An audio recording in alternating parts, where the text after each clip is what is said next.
Venue is SwissWatchExpo. Today I'm looking at a pair of very similar looking Rolex Oyster Perpetual Datejust. They are both 26mm. They both have the Jubilee bracelet and the fluted bezel. They both are two-tone stainless steel and yellow gold, and they both have very similar looking dials. The one on the right has a wide dial with painted Roman numeral hour markers and rectangular square gold bars at the end. And the one on the left has also a white dial with painted Roman numeral hour markers and diamonds outside of the hour markers as well. I think that both of these watches are really great because these dials are so cool. I think that the dials are really chic because the white is really bright, it's really awake, and it's really easy to read. And the Roman numeral hour markers are very classic, they're very traditional, and they never really go out of style, especially this painted version. You can't really get it anymore, but I think that on this older version it definitely reads more as like classic and traditional rather than like out of date or anything like that. I don't think these look out of date at all.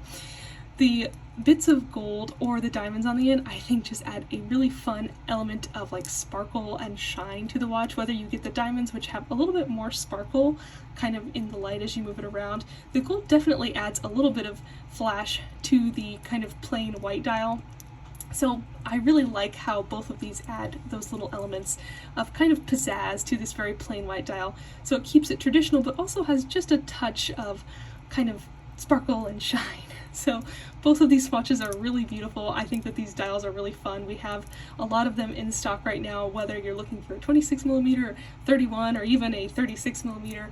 They all are such beautiful dials, and I think that they're a really fun addition to your collection, whether this is the only watch you want to wear or whether you want to collect a whole bunch of Rolex watches. These are both fabulous dials to wear and enjoy. So let me know which one is your favorite. Do you think that there is a big enough of a difference in these watches? I think they're both really great, whether you like diamonds or not. They're beautiful. So if you're looking for a beautiful Rolex watch with this dial or any other dial, definitely check out our entire Rolex collection at SwissWatchExpo.com.